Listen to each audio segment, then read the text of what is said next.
The ideas expressed in City Club forums are those of the speakers and not of the City Club of Cleveland, IdeaStream Public Media, or their sponsors.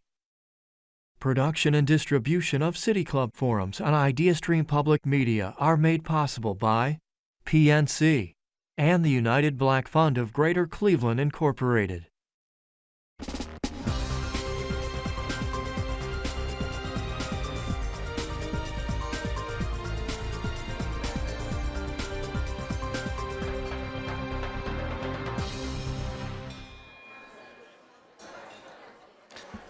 Good afternoon, and welcome to the City Club of Cleveland, where we are devoted to conversations of consequence that help democracy thrive. It's Friday, May 2nd, and I'm Chris Schmidt, the CEO of the Cleveland Metropolitan Bar Association and Foundation, and we're thankful that you're here today. President Eisenhower created Law Day in 1957, and ever since it has served as an annual national reminder of the vital role that the law plays in safeguarding our freedoms and ensuring justice for all. Across the country this week, thousands of Law Day events will take place in schools, courthouses, and communities, and Cleveland continues to lead the way with one of the largest and most impactful observations in the nation. We are very proud to once again partner with the City Club for our Law Day Forum this year.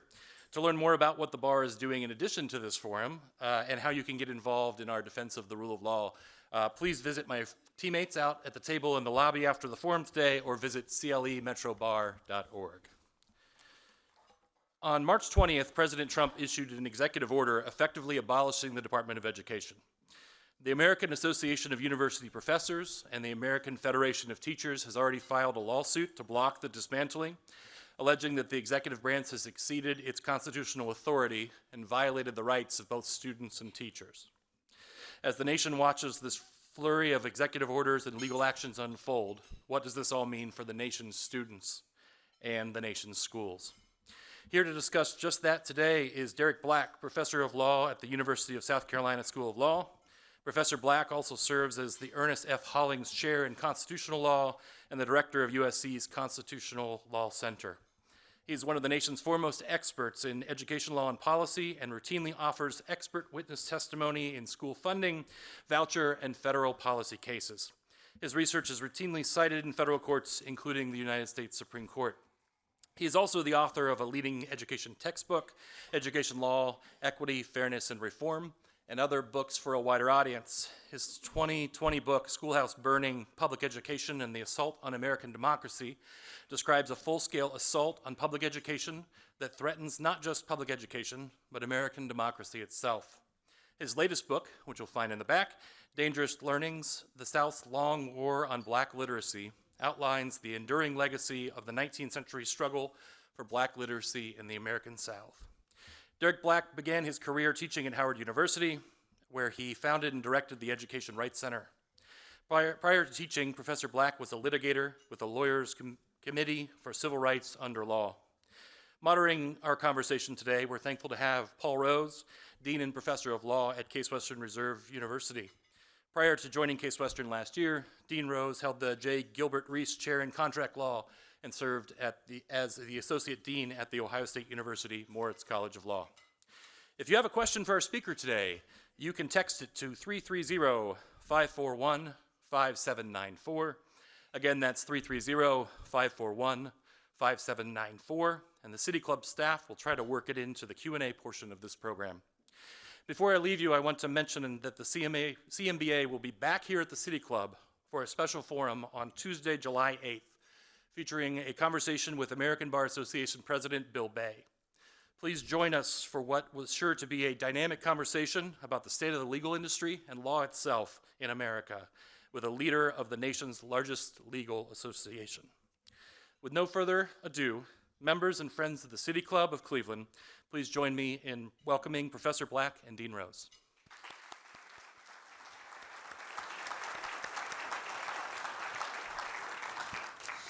Well, Professor Black, thank you for being here. I'm grateful to be with you again. I've had the pleasure of hearing you present your research before, and I'm really excited that you're joining us here for Law Day today. So maybe we can start with just talking a little bit about dangerous learning and what inspired you to write this book. Was there a particular moment or a particular experience that made you realize that this book had to be written now? Not the now part, Paul, but when I was writing Schoolhouse Burning, actually, I'd written this paragraph about the freedmen trying to learn, trying to get access to education, both in the later days of slavery and then in the early days of the Civil War. And I asked my assistant at the law school to read the whole book. She's great, Inga Lewis, if you're listening. And she said, I want to hear more about, black people's struggle for reading and writing. And I said, well, this is kind of a legal history of the right to education, so I don't know. But that paragraph became a chapter, but the chapter still couldn't do it justice. And there was something, really just the sort of human aspect of the desire to read, to learn, to become a citizen that said, I've got to come back to this. When I started writing the book, it seemed like a passion project that was irrelevant. By the time I got to the end of the book, it seemed like it was directly relevant to much of what's going on today. So talk to us a little bit about the role that literacy and education played in black freedom. And I have a couple parts of this question, but let me ask you just this first part. The role of literacy and education in black freedom, both before and after the war, and then maybe we can talk about the law's role after that. Yeah, so the first thing is most people assume, or if you're just reading the Supreme Court reporter, that black literacy was always criminalized during slavery in the South. That's what I thought. I'm a scholar of that. That's what I thought. But as I began to get into the research, I realized that's just not true. There were black schools operating out in the open in places like Charleston, South Carolina, in Savannah, Georgia, in Wilmington, North Carolina, in the late 1700s and early 1800s. Those schools were people of color were educating themselves, but they were educating enslaved children as well. So this was sort of shocking to me on one level. But what happened then over the course of the 1820s and 1830s were a couple of men, Denmark Vesey and David Walker, and then Nat Turner, that demonstrated the power of literacy. And the South took a very different approach to literacy when they actually realized that people could use it for their freedom, that they could use it to share ideas, that they could use it to resist. And so the South went from a place that actually had a lot of missionary societies and even some slaveholders that encouraged literacy. Thomas Jefferson, a lot of people were encouraged to read and write on Thomas Jefferson's plantation. It went from a region in which this was acceptable to a region in which it was criminalized under penalty of death in some instances. Well, so because we're talking about this on Law Day, could you dig in a little bit to the role that the law played? Yeah, so initially there was this contest between religious society actually and the law. So you had a lot of people in the upstates and the mountains who said, this isn't right. That actually we believe that it's our obligation to share the Bible and teach people to share the Bible and learn to read and write. And so there were a lot of contests that sort of played out in which the mountainous areas of the South delayed the criminalization of literacy. But then eventually, right, as the sort of beating of the drums and the paranoia continued, the right to read and write, to even gather in a place like this for black people became illegal. And so you would have thought that was the end of the story. It's like, okay, they've criminalized black literacy, they've run off the teachers, but then they actually turned on white people as well, right? That actually white people lost the freedom. They didn't lose the freedom to read, they lost the freedom to choose what to read. In 1835, for instance, the men of standing, as they called them, broke into the Charleston post office, looted the newspapers from the post office, and burned them in the town square. After that, vigilance societies formed across the South to ensure that northern newspapers, particularly those that were not favorable to slavery, would no longer cross the Mason-Dixon line. You would have thought that would have been enough. They have criminalized black literacy, they have vigilante stopped the newspapers, but then they realized we want to fill the silence with propaganda. And they became increasingly paranoid, and they began to look for enemies under every rock they could find. And so DuBose Review, probably none of you have heard of this, but it was the biggest magazine in the South at the time. They began reviewing the school books to root out from books in the South that young people might read, things that were hostile to their way of life. You would have thought that would have meant books that talked about slavery or talked about race. But my prime example is in the 1840s, they were reviewing a geography book. And DeBoe's review writes a 3-page review and concludes by indicating it needs to be ripped from the South because it pays disproportionate attention to northern crops.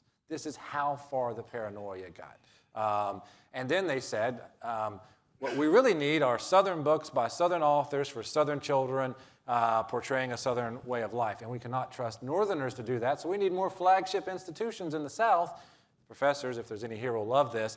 Don't make them teach too much. They need ample time to write the new textbooks for the South. We need a new propaganda machine. So could you expand on that a little bit? I mean, I'm curious about the effects that that position might have had just on the society more broadly. How did that really, that narrowing of information and the limited access to information, what effects did that have on politics, on the society generally? Yeah, I mean, so one of the things that I also discovered is that there was diversity of thought, even in the South, prior to the end of the Civil War. In 1826, I believe it was, there was the North Carolina Manumission Society. Now, it is news to most people that a manumission society would have even been allowed to exist in the state of North Carolina in 1826. Not only did it exist, it had 1,200 members, signed members.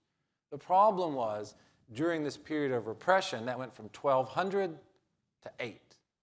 Their final meeting had 8 people who showed up, I think, in 1829, and they never met again, right? And so the South goes through this period in which there are people who are resisting. There are people who are disagreeing. There are enslavers who disagree with one another about the path forward. The Virginia General Assembly, for 6 weeks after Nat Turner's revolt, debates the abolition of slavery in the state of Virginia. That was news to me. And you go, they were never going to do that. They called for a vote to end debate 3 or 4 different times. They did not have the votes to end debate. People said, this society will never be safe so long as there is slavery within its borders. Now, those folks didn't carry the day, right? They didn't get a new law in place. But there was resistance. But what happened when that conversation ended was that instead of continuing the conversation, it ended, and the South became more and more militarized in the years following that.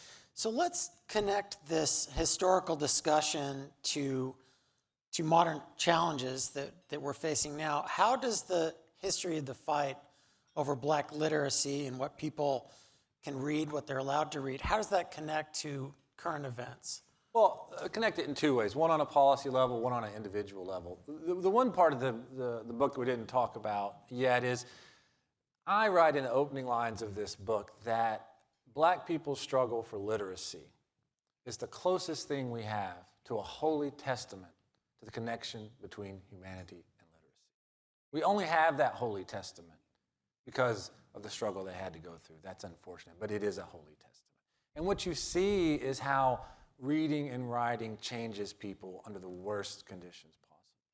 Or as I say, that even though there were people whose minds were freed without stepping a foot off the plantation. They saw themselves differently. They communicated with each other differently. They changed their hopes and dreams, right, as a result of that. When I first wrote the book, I said, what does that have to do with it? We can go pick up a book and do what you want. And now what we have are people who are once again trying to, if I was being nice, say curate the books that young people are allowed to read. If I was being less favorable, they are banning books. But when you think about the connection between humanity and literacy, and the idea that literacy is an act of becoming oneself, then I asked myself, what kind of monsters are we? What kind of monsters are we to try to shape a child into what we want them to be by denying them ideas instead of giving them the opportunity to become who they might otherwise be?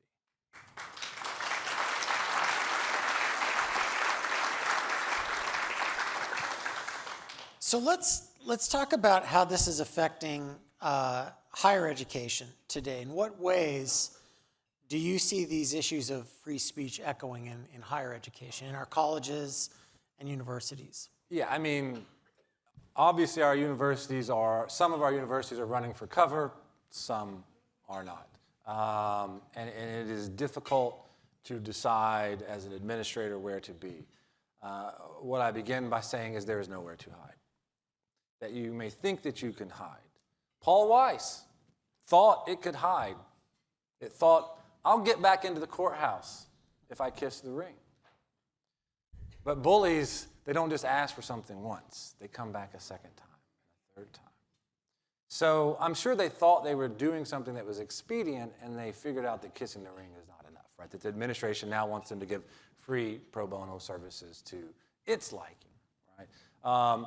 And so, our universities, understandably, are sort of trying to balance all of these things. But I think to bring it particularly to the lawyers in the room, what has happened was that the administration issued a document, a Title VI document, articulating its version of what it thought Title VI requires or doesn't require. I read that document along with my colleagues. I wrote a memorandum, and we wrote it for university general counsels across the country to read, and said, this document is not consistent with what the Supreme Court has held. It's not consistent with law. So, that's problem number one. But we thought, it's just a memorandum. The government issues lots of guidelines that we do with what we may. And then about 3 weeks ago, the administration issued what I call a loyalty pledge. It asked every state superintendent in the United States of America, every local superintendent in the United States of America, to sign what I call a loyalty pledge. It wasn't loyalty to statute. It wasn't loyalty to the Constitution. It wasn't loyalty to the United States of America. It was loyalty to their racial ideology. And that's a dangerous thing, right? No human being, no person in the United States history has ever demanded or even attempted to exercise unilateral control over every public school in this country.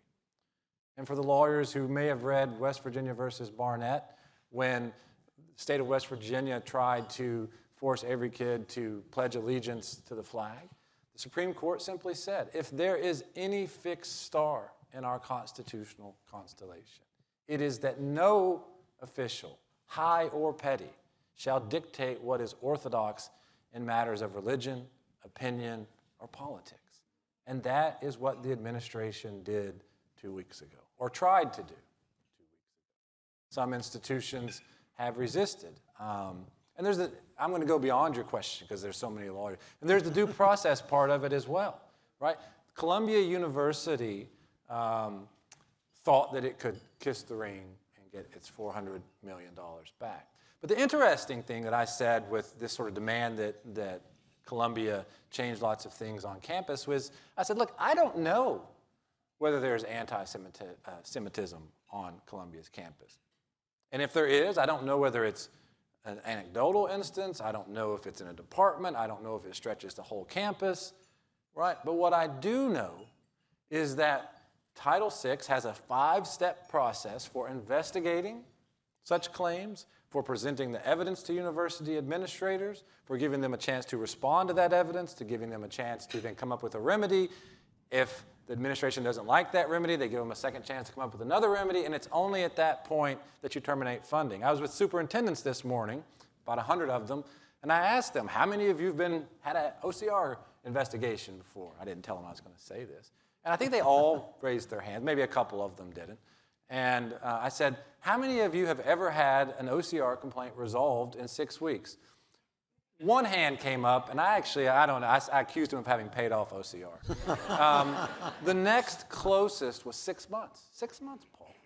And the Department of Education took Columbia from step 1 to step 6 in 5 days. 5 days. And what I've said to many people, to put this in stark context, not even segregated southern school districts were dealt with so unilaterally and so swiftly as our universities have been dealt with in the first few months of this year. So I want to think about for a moment the possibility of an echo from what we were talking about before when you were kind of laying out the historical context and how some of these legal changes had really had cultural impacts, wide-ranging cultural impacts. has the culture in the classroom changed so that maybe it's not just lawmakers who are less tolerant of open discussions, but maybe even the conversations in the classroom have been muted? Some students feel silenced. They feel like they can't really voice their opinions. What are your thoughts about that? Yeah, I mean, look, I've been criticizing what might be perceived to be sort of one side of things, but look, I think all of us on all sides of the spectrum have been guilty of being intolerant over the last decade. We certainly see that in the classroom, that students, if we'll use the word more progressive, whatever you think that means, don't want to hear someone who disagrees with them in the classroom. I was telling someone recently about an example of my con law class a few years ago, and some black students came to me after class one day, and basically what they're asking for in a short story was for me to shut up and embarrass someone with whom they disagreed with. And I said, that's not my job. It's not my job to embarrass or shut down or make other students feel silly. And I don't think that the students who asked me to do that were trying to be mean either, but they didn't want to hear it, right? They just didn't want to hear it. And so I do think we have all been a little bit too intolerant, and I think that's part of the corrosion of our society, as I often say, particularly in our school districts, which I call families. I hope they're families. I hope they stay families, right? When Uncle Ned says something at Thanksgiving that you don't like, you don't say, Thanksgiving's over, we're all going home. You don't say, Uncle Ned doesn't get to come next year, or he has to sit in a separate room, right? He's part of the... Maybe some families, I don't know. But if we're all family, right, we have to sit down, look each other across the eye, and be willing to disagree. And so, and look, that's a hard thing to do with what's at stake now.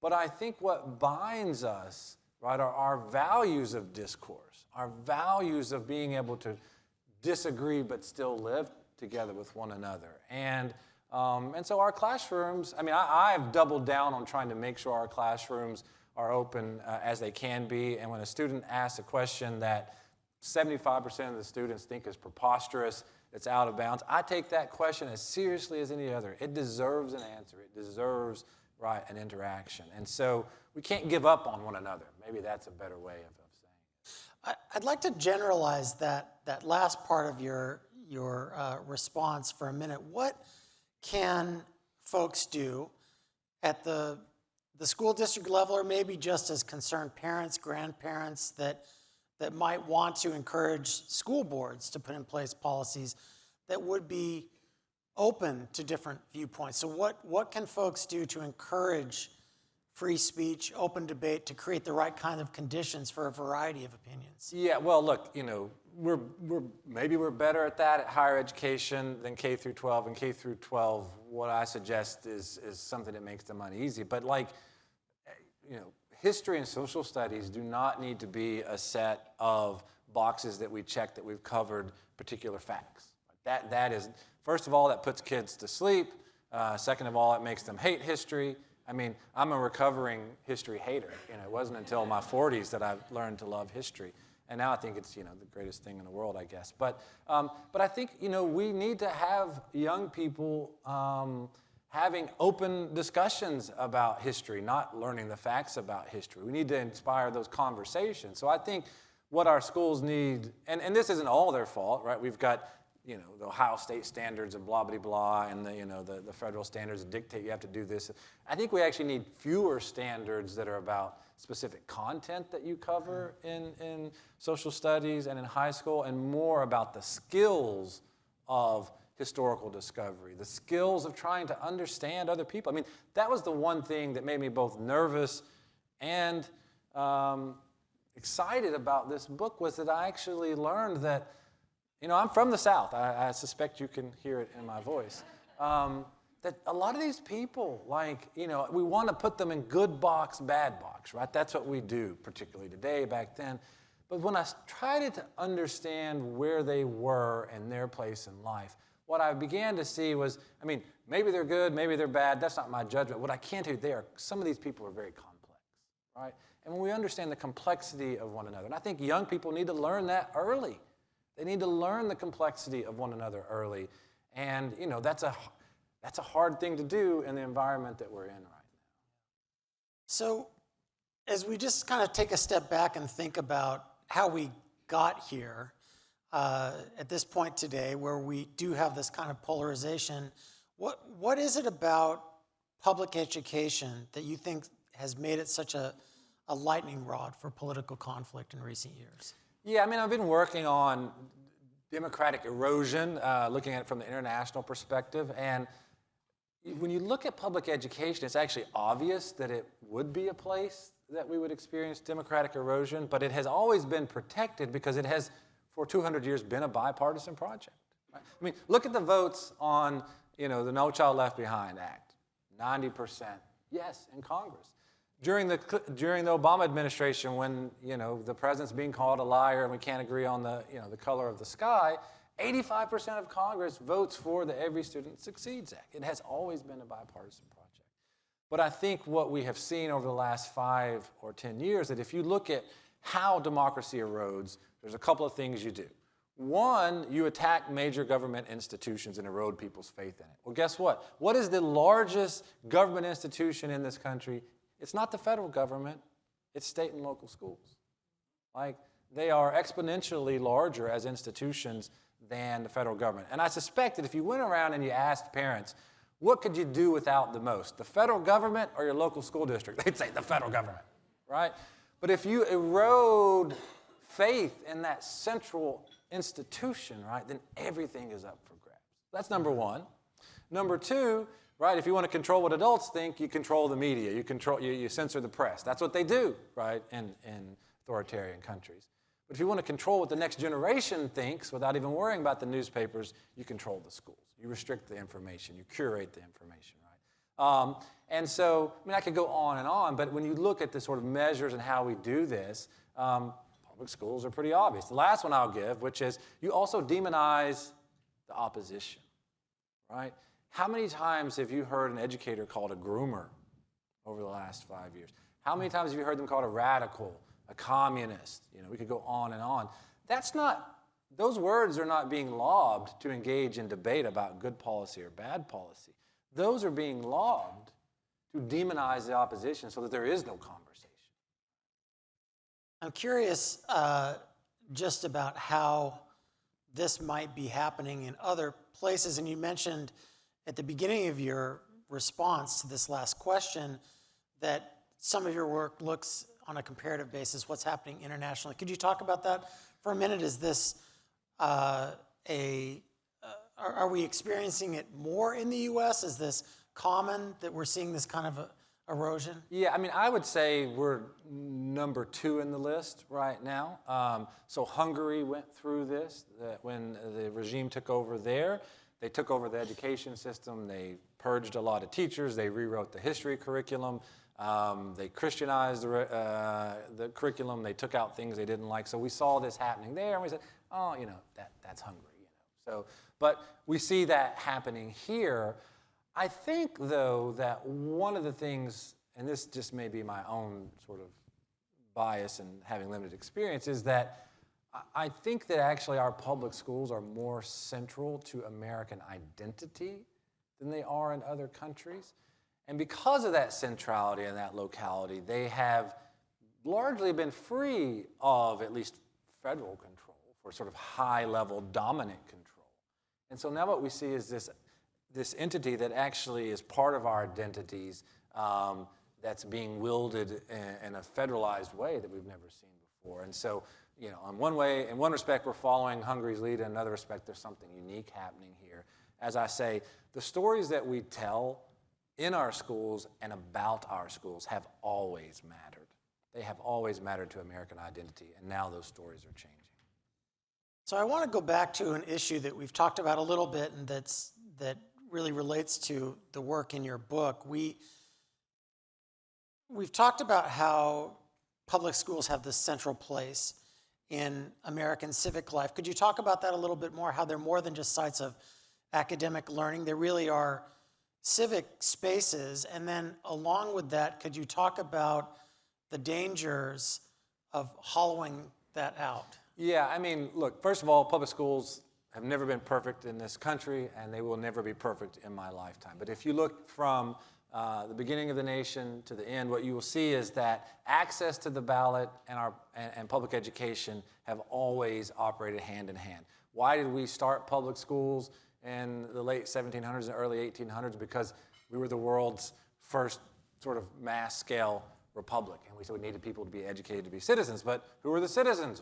White males with property, so they were the only ones that got schools. But as the ballot changed, each time it changed, or slightly in advance of it changing, the school reflected those norms, right? So that we are expanding access to that to expand our democracy.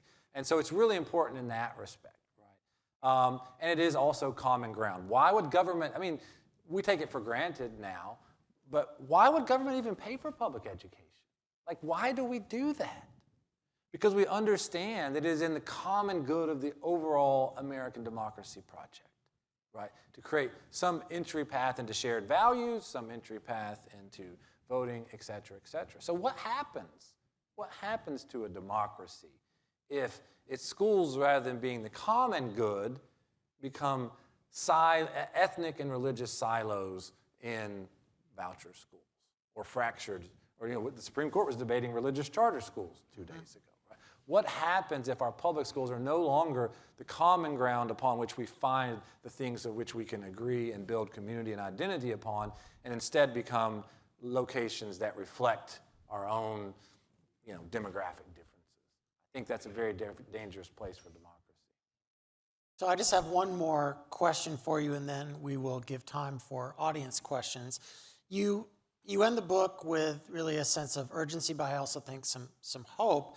Where do you see opportunities to strengthen and really protect public education today? Well, I feel like I'm a broken record, but the conversation that we are having here happens all over the place in large cities, right? Amongst people that agree with one another, who have, representatives that represent them in the State House and in Congress. But on this issue of our public school system, there is no gap between our rural communities and our urban communities. I mean, we might sometimes fight about what should the funding formula look like with urban versus rural, or special ed versus, we go on and on. Right? But on this question of the survival of public schools that are guaranteed for you no matter where you live, actually it's the rural communities that probably are more at risk. I mean, there's enough people in Cleveland that you'll keep public schools together here. There may be fewer of them, there may be longer bus rides, they may be more underfunded, but you can do that. But in rural communities, right, with experiencing, vouchers or religious charter school that takes 30% of the population, 40% of the population, the math doesn't add up. And I can tell you that rural communities know that. They have been resisting, they have been protesting. There are representatives who have yet to be primaried by big money out-of-state donors, have been voting against vouchers in their communities, right? And so the short takeaway is I think that this community needs to be connecting with those communities, right? This is not an issue on which they need, the future and stability of public education is not one on which urban and suburban communities should be disagreeing. I don't think they do, but they haven't built those alliances, and they need to build them in the state houses, not in Congress. Listen, I tell people, the federal government is not coming to save you. They don't like to hear that. The action on public education happens in the state house. Come together with your communities across this state, and the answers will be found in the state house. Excellent. Thank you.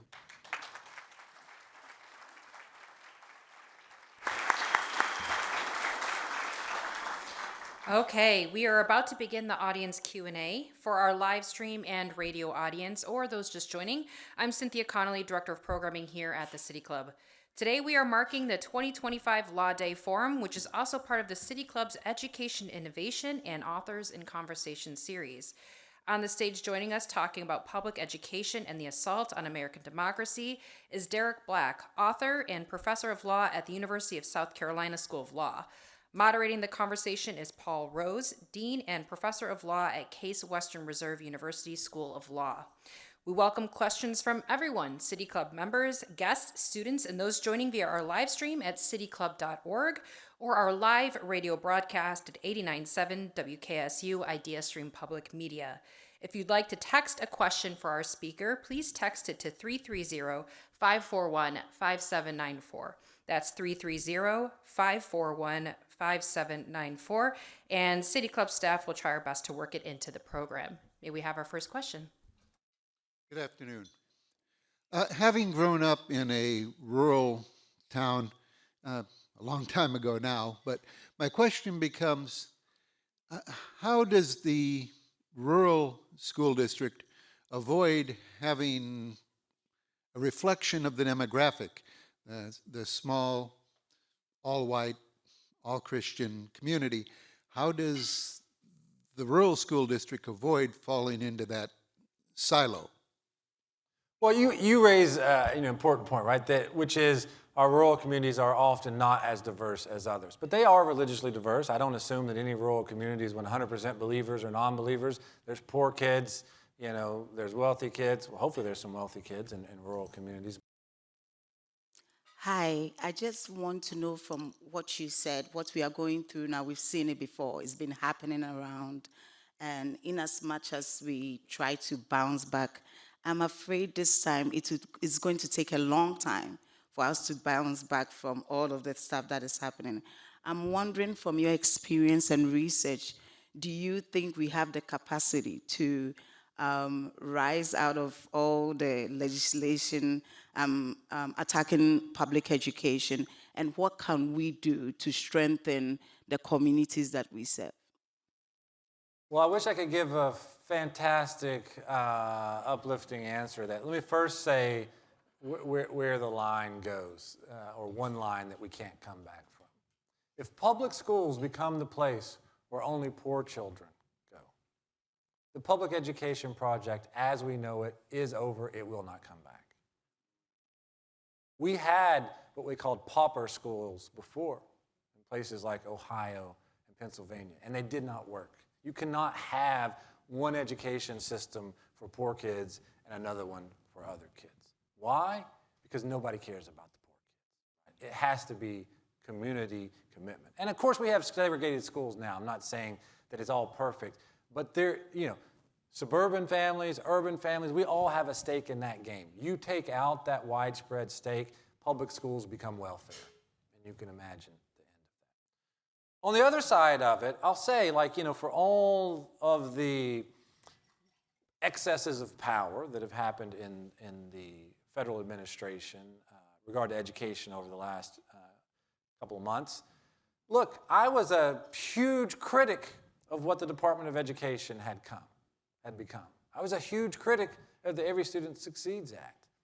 And I'll say this, because I try to be fair and balanced, right? I mean, if there is one favor that the current administration has done for me, from my perspective, that it has put us in a position to build back something better, than what was there before. I can't tell you whether that's going to happen in 2 years or 4 years or 6 or ever, but we are in a position to build back from scratch, largely, something better.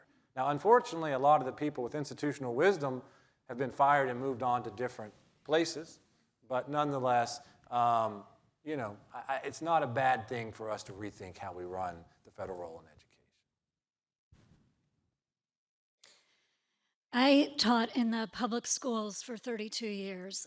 And currently, I'm a dyslexia therapist, so I teach students, I'm a clinician, and teach students all over the United States.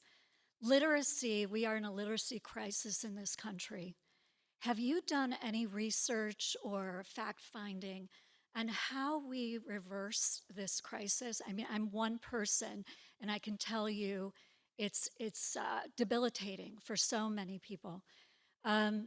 So how do we move the needle on a policy level? And our governor has instituted dyslexia laws here in the state, but I don't think they've gone far enough. We have good screening, but we don't know what the intervention plans will be. And what my biggest problem is that as a public school educator, I know what they offer, but in private and Catholic and religious schools, They do not have the services needed for 20% of the population with dyslexia. What are your thoughts about, because you talked about literacy a long time ago, what about literacy today? Yeah, I mean, the policy one is tricky, and I'm not going to try to answer that right now, but I do have an answer that I think is important, and I'll shout out somebody else. There's a woman, Tracy Swinton Bailey, wrote a book called Freedom Readers, and she has a program that's got about 20 or 30 chapters across the country. And her real theory is that one-on-one relationships, one child, one adult across time, and building relationships and love of reading, that this is the starting point. And I think that does connect to my book, Dangerous Learning. I said it's an act of becoming. How do you how do we put a child in a position to become something through a book, right? They have to find themselves in those books. They have to find some passion that triggers. And so, I hold up her program, and she came to me because of this book and the title of Dangerous Learning. But the short story on her program is that, it's not mass scale program. She's asking for retired educators, senior citizens that'll donate, I don't know if it's 1 or 2 days a week, one child, same place, every week. And they curate, and they just start out not by even teaching reading, but find out what is that child interested in? Because that's the first step. What are they interested in? And then you begin to bring in the books that get that kid excited. And maybe it just starts with, the adult doing the reading, but it transitions to something else over time. I don't know the data on her program, but it sounds like an act of becoming for young people, and that's certainly got to be a good thing. Good afternoon. The censorship laws that have come out from the Heritage Foundation and gone to Republicans in every state that deal with making children feel uncomfortable when they're learning history. The assumption is made that these white people are really evil people and they were masters and so forth. But in your book, you talk about a number of white people who did good things, who were teaching the children to read, and abolitionists. So can you just educate the audience on the white people who would make the children feel proud of their ancestors, as opposed to the censorship bills would say, don't make them feel uncomfortable? I feel like I planted that question, but I appreciate it. So for instance, there was this guy who, I don't know about the proud, but complex, right? There was this guy who enslaved about 100 people on the Georgia-South Carolina border. And when South Carolina said it was criminalizing literacy, he said, I don't care. I am going to continue to share literacy. Now, your first reaction would be, okay, there's some angle here. He's trying to teach them to be better slaves or something. But he finishes his speech by saying, and if my sharing the written word with them brings the end of slavery, then so be it. It must be God's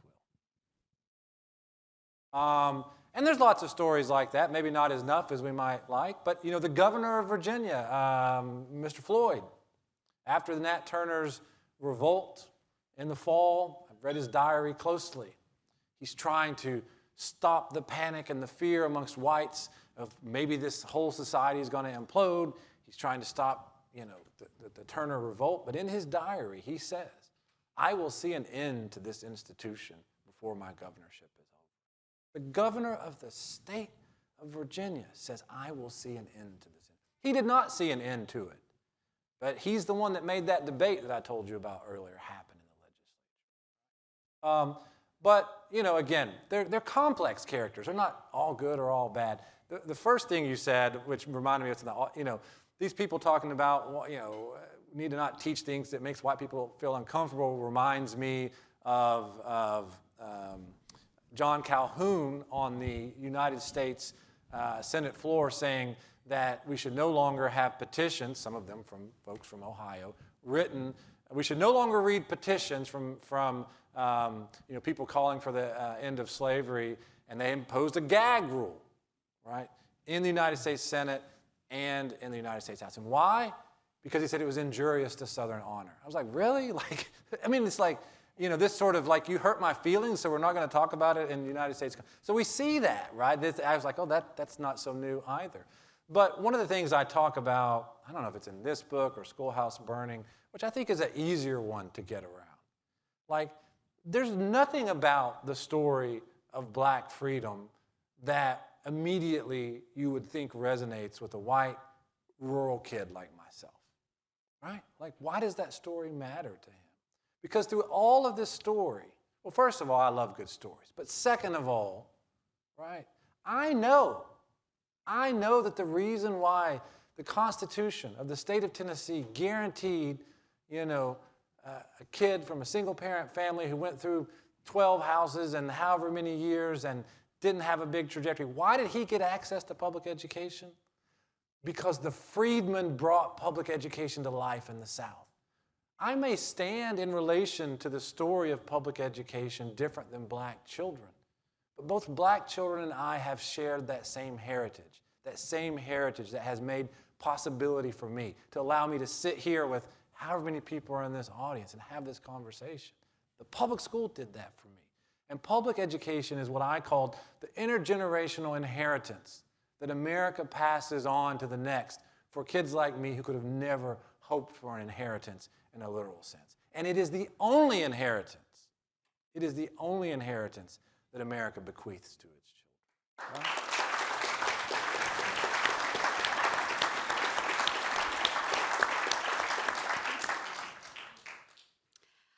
Thank you for your presentation today. There's a few cases in front of the Supreme Court this term related to religious liberty and learning. I think one of the more interesting ones is the Montgomery County case, and there were oral arguments last week. If any of you want to listen to a really good oral argument, it's hearing our Supreme Court justices read aloud from a children's book from the bench. And so it's about release time from school. And if people, because of religious liberty, want to say, I don't want my child to read that book that features LGBTQ characters, I want to be able to pull them out. Can you talk a little bit about this movement of sort of the weaponization of religious liberty and infringing especially on the teachers being able to actually do their job and access, of course, to reading? Yeah, I think we really have to sort of break that into a few pieces. So the case, Mahmoud in Maryland, is not, the plaintiffs are not asking for the school to change its curriculum, it's asking for the children to opt out. And that's an important distinction to make. And of course, Kavanaugh and others say, look, they just want to opt out. Now, we could discuss whether opting out makes sense, but it's not trying to control the school curriculum because there's a whole host of other laws that say, look, the school gets to set its curriculum. It is government speech. We don't sort of have to tailor it to every single person. That's part one. I do think that the weaponization of religion, at least as you put it, is more at play in the religious charter schools, right? Because the state has said, this is whether you like charters or not, and the state has said, we're going to have charters, here's what they're going to teach, here's what they're going to look like, they're open to everyone. And the free exercise clause is being used to break into the public education budget, to actually say, no, it doesn't matter what the state wants. It doesn't matter how the state defines public education. The free exercise clause is going to give us the ability to make it something else. I think that's weaponization.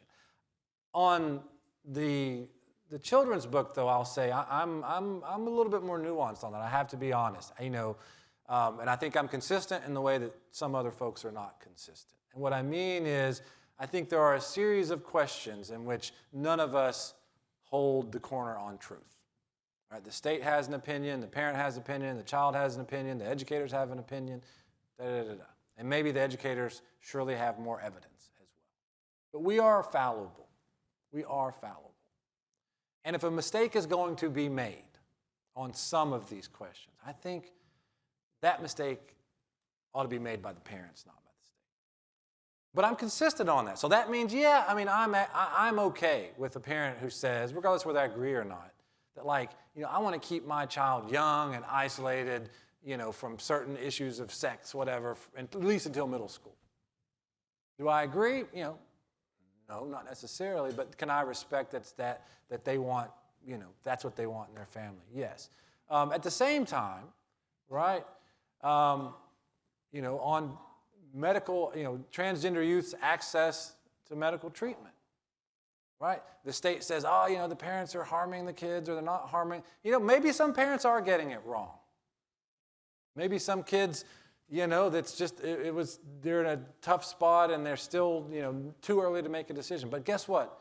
If someone's going to get that decision wrong, I think it's the parent. I think it's the parent that has the right to get that answer wrong, not the state. So at least on this particular issue, and I'm not saying, hey, children ought to be subject to discrimination. I think you can allow a child to be exempted from a book and still say, Title VI prohibits you from, sexually harassing or creating a harassive environment for LGBTQ youth. Certainly maybe exposing them earlier makes that harassment less likely, but I think giving an exemption doesn't mean the school has given up on its values of protecting LGBTQ youth either. And it's a tough situation. It's a tough situation. Hello. Our next question is a text question. It says, how should educational organizations, colleges, public school districts, educational nonprofit respond to legal way to executive orders from an administration who doesn't appear to respect legal process or precedent? Well, part of the problem that the institutions face is what I call sort of the first actor problem, right? Whoever acts first gets the upper hand.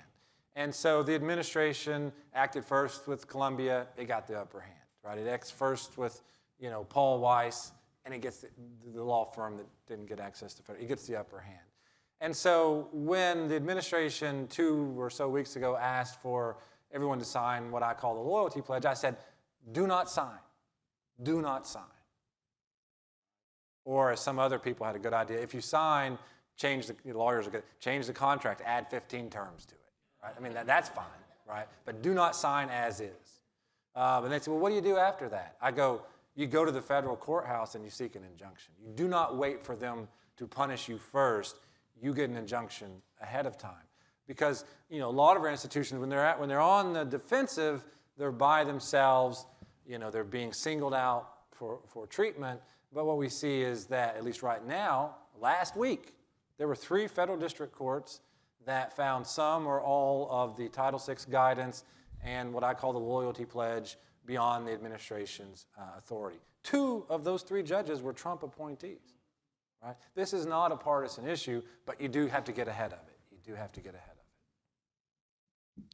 This is also a text question. Are we in a constitutional crisis? Well, I keep moving my goalpost on this. My goalpost when I was asked on a podcast a month or so ago was, or I think the question was, what would spell the end of democracy for you? And I said the president refusing to comply with an order of the United States Supreme Court.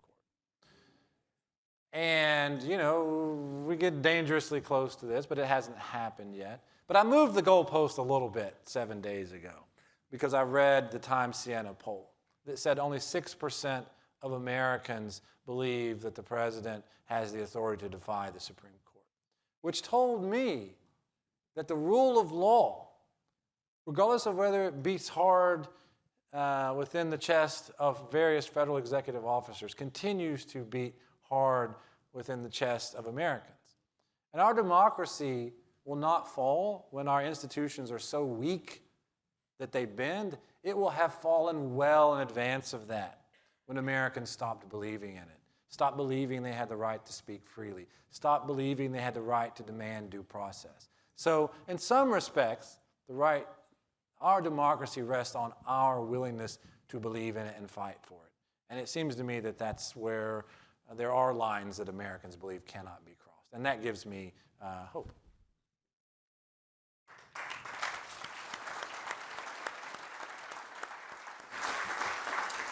Thank you to Derek Black and Dean Rose for joining us at the City Club. I'm Cynthia Connolly, Director of Programming here, and forums like this one are made possible thanks to generous support from individuals like you. You can learn more about how to become a guardian of free speech at cityclub.org. Today's forum is presented in partnership with the Cleveland Metropolitan Bar Association as part of 2025 Law Day. It is also part of the City Club's Education Innovation Series in partnership with Nordson and the Martha Holden Jennings Foundation. Thank you to each of these organizations for their continued support of conversations on the most important topics and innovations in education. Today's forum is also part of the City Club's Authors in Conversation series with support from Cuyahoga Arts and Culture and Cuyahoga County Public Library, and our gratitude as well to the Greater Cleveland School Superintendents Association for their programming partnership on today's forum. The City Club would like to welcome students joining us from Cleveland Early College High School. Thank you, students.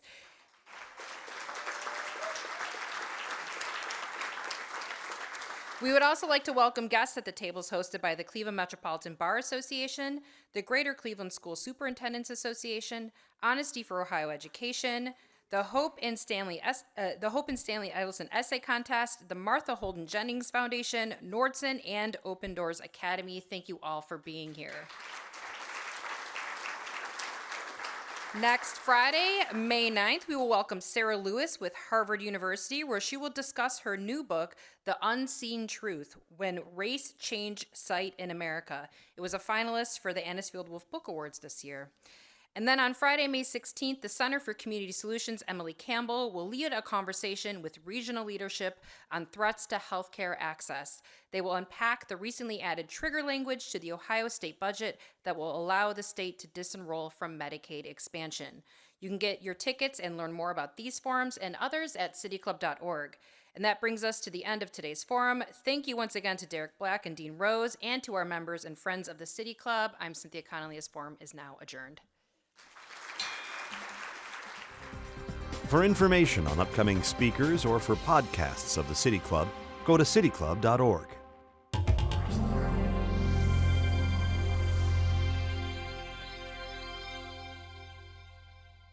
The ideas expressed in City Club forums are those of the speakers and not of the City Club of Cleveland, IdeaStream Public Media, or their sponsors. Production and distribution of City Club forums on IdeaStream Public Media are made possible by PNC and the United Black Fund of Greater Cleveland, Incorporated.